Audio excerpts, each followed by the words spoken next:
Hello guys, आज हम मीठे लड्डू बना रहे हैं जो नॉर्मली खाने के बाद हम खा सकते हैं और उन्हें स्टोर भी कर सकते हैं। इसके लिए हम आटा ले रहे हैं। आटे में हम दूध डाल के थोड़ा थोड़ा सा दूध डाल के हम उसे गूँथते हैं। बिल्कुल हल्के हाथों से करना है आपको, इस तरह से जैसे मैंने किया है अच्छे से।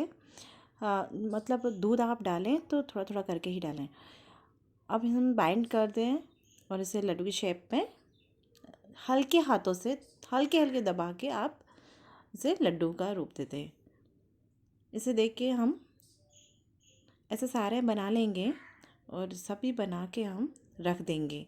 हम यहाँ पे बाटी का ओवन ले रहे हैं। यहाँ पे स्पेशली होता है, ये राजस्थान में से पाया जाता है, आपके यहाँ पे पाया जाता होगा जहाँ से आप देख रहे हैं। हम लेंगे ऐसे लो फ्लेम पे, बिल्कुल लो फ्लेम पे हम इन बाटियों को सेकेंगे। इनको दोनों तरफ से आपको सेकना होता है, उसके बाद ही हम इस पर ढक्कन लगा सकते हैं, क्योंकि अगर हम नहीं सेकेंगे तो ये चिपक जाएंगे।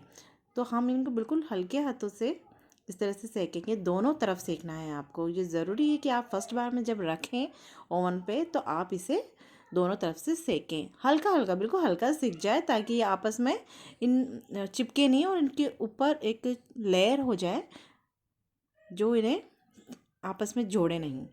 तो हम यहाँ पे आराम से देखिए लो फ्लेम पे सेकेंगे, बिल्कुल धीरे धीरे।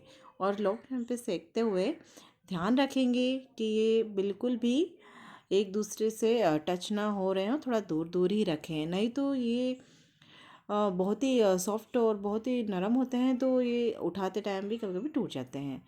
तो आप आराम से इस तरह से आप इसे ढक दीजिए और बिल्कुल लो फ्लेम पे चलने दीजिए, और बार बार इसे चेक करेंगे तो देखिए इस तरह से सिकने लग जाएंगे दोनों तरफ। आप जिस तरफ भी कच्चा हो आप उसे पलट दीजिए। इन्हें बार बार चेक करना है, लो फ्लेम पे ही रहने देना है, ताकि इनमें कच्चापन बिल्कुल भी ना रहे और ये खाने में बहुत ही टेस्टी बने। ये नॉर्मली लड्डू में हम बिल्कुल भी दूध का ही यूज़ किया था और किसी का यूज़ नहीं किया है। यहाँ पे आप चाहे तो घी का भी यूज़ कर सकते हैं, आप चाहे तो और भी जैसे आप मलाई यूज़ कर सकते हैं। अ, पर यहाँ मैंने नॉर्मली दूध का यूज़ किया है। हम बार बार चेक कर रहे हैं और वापस से इन्हें ढक दिए, वापस से थोड़ी देर बाद वापस चेक करें। इसे धीरे धीरे से ये देखिए आप ब्राउन होने लग गए हैं। जब हम देखा है ये सीख चुके हैं, सॉरी। ऐसे ब्राउन होने लग जाएंगे हल्के हल्के। ज़्यादा जलाना नहीं, ध्यान रखें, नहीं तो ये जला स्वाद देंगे। हम पलटते रहें और बिल्कुल लाइट वेट हो जाएंगे। जब सीखेंगे ना तो लाइट से हो जाएंगे। लाइट आपको उठाने में ऐसे महसूस होगा कि लाइट लाइट से है। ध्यान रखें कि इनको जलने नहीं देना है बिल्कुल भी। देखिए मैं बताती हूँ आपको, बिल्कुल नहीं जलने देना है। इस तरह से ना जलने दें। एक जल गया है मुझसे भी गलती से। इस तरह से ना जलाएं, नहीं तो टेस्ट में थोड़ा सा अलग हो जाता है। मगर ये बहुत कम सीखा है, कोई बात नहीं, हम इस पोर्शन को हटा देंगे। अब हम पीस लेंगे चीनी को। लड्डू हम तैयार करें तो इसलिए हमने चीनी को पीस लिया। चीनी जो पीसी हुई होती है उसका टेस्ट बहुत अच्छा आता है। बूरा भी ले सकते हैं आप, पर मैंने यहाँ पे चीनी अपने घर पे थी, उसे ग्राइंड किया है। और जैसे आधा किलो मैंने आटा लिया है तो आप आधा किलो से ज़्यादा ले लीजिए चीनी को। अब इन जो लड्डू हमें सीख गए थे उन्हें हमने चेक किया है, उन्हें फोड़ दिया है। थोड़ा ठंडा करते हैं तो देखिए बिल्कुल नहीं चिपक रहे हैं, बिल्कुल भी हाथों में नहीं चिपक रहे। इसका मतलब ये बहुत अच्छे से सीख चुके हैं। हमें इन्हें इस तरह से तोड़ना है और थोड़ा ठंडा करना है। ठंडा करने के बाद ही हम इन्हें ग्राइंड करेंगे। अब थोड़ा थोड़ा करके भर लीजिए और इसे हमें चलाना है। ठंडा आप आराम से आप लड्डुओं को फोड़ लीजिए, आपके हाथों में कोई प्रॉब्लम ना हो तो। आप देखिए हमने पीस लिया है, अच्छे से बारीक हो गया है। अब हमें इसी कंडीशन में इतना ही पीसना है। अब हम इसे शक्कर में मिला देंगे। देखिए हमने इसे ऐड किया है शक्कर पे। अब हम घी गरम करेंगे। आप आधा किलो से ज़्यादा इसमें घी का यूज़ कीजिएगा, थोड़ा सा ज़्यादा, ताकि अच्छे से बाइंडिंग हो और टेस्ट भी अच्छा है। घी को हम अब हम जो हमने चीनी पीसी थी और जो लड्डू को पीसा था उन्हें हम मिला लेंगे। किसी भी चीज़ को मिक्स करने से पहले हमने इसमें इलायची डाल दी है ताकि उसका फ्लेवर घी में बहुत अच्छा आएगा, वो अच्छे से थोड़ी सी हल्की सी सिक जाएगी।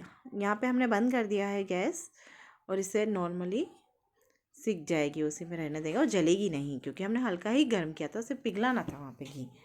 ये देखो मिक्स किया है। हम अगर बाद में मिक्स करते हैं तो वहाँ पे गुठली बन जाती है, इसलिए हम पहले ही मिक्स कर दें चीनी और अब उस बूरे को, अपने लड्डू जो हमने बनाया था उसको, तो आप अच्छे से उसको मिक्स कर पाएंगे। इसलिए इस बात का ध्यान रखें कि आप पहले ही मिक्स कर लें। उस चीज़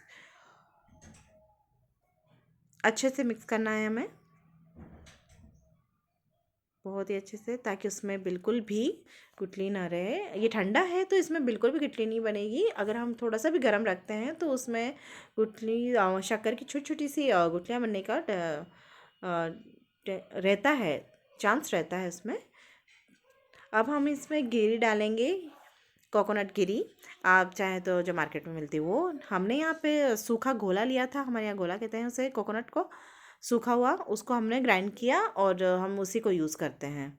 उससे बहुत अच्छा फ्लेवर आता है, मतलब नेचुरल फ्लेवर आता है, बूरे में इतना नहीं आ पाता। और थोड़ा हम ड्राई फ्रूट के रूप में हम देखिए यहाँ पे काजू और बादाम को हमने छोटे छोटे टुकड़ों में काट लिया है, या थोड़ा सा हमने कूट लिया था छोटे छोटों में। और यहाँ पे आप कोई भी ड्राई फ्रूट्स यूज़ कर सकते हैं, हमने यहाँ किशमिश भी डाल दिया है।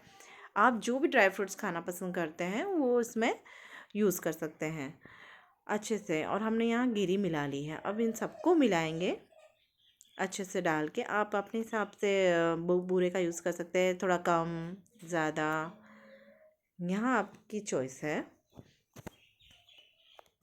अब हम इन्हें मिला के अच्छे से मिक्स कर देंगे। हम मिलाते रहेंगे इस तरह से। जो हमने घी गरम किया था अब हम उसे इसमें डाल देंगे ऊपर से। थोड़ा ये गरम है घी, पर जब हमें किसी चीज़ पे ये गरम घी को हमने इस मिक्सचर में डाला है तो ये ज़्यादा गरम नहीं रह पाता है, थोड़ा ठंडा जल्दी हो जाता है। तो हम इसे अब अच्छे से मिलाएंगे। घी अब गरम है तो अच्छा है कि फटाफट काम हो जाएगा और उसमें बाइंडिंग भी हो जाएगा लड्डू, इसलिए आप इस काम को थोड़ा जल्दी करें। घी मिलाने के जस्ट बाद आप इसे फटाफट से मिलाने की कोशिश करें, हाथों से अच्छे से काम हो जाता है। आप चाहे तो चम्मच का यूज़ कर लीजिए, मैंने हाथों से किया है। अच्छे से मिलाएंगे ताकि घी जो हमने डाला था वो अच्छे से चारों तरफ मिक्स हो जाए, पूरे लड्डू में अच्छे से मिक्स हो जाए। और देखिए बाइंडिंग होने लग गया है अब अच्छे से, मतलब परफेक्ट घी डाला है। बस इतना, आप चाहे तो कम भी डाल सकते हैं, पर इसमें घी का ही यूज़ करना है। अगर थोड़ा कम भी रह जाता है तो पानी या किसी चीज़ का यूज़ मत कीजिएगा, नहीं तो लड्डू ख़राब हो जाते हैं उससे। इसलिए आप घी का ही यूज़ करना अगर कम हो तो। यहाँ हम लड्डू का शेप दे देंगे उन्हें, और ये बन गए हमारे आटे के लड्डू। Thank you. आप खाइए, अपने खाने के बाद आपको अच्छा लगेंगे। लाइक कीजिए, सब्सक्राइब कीजिए।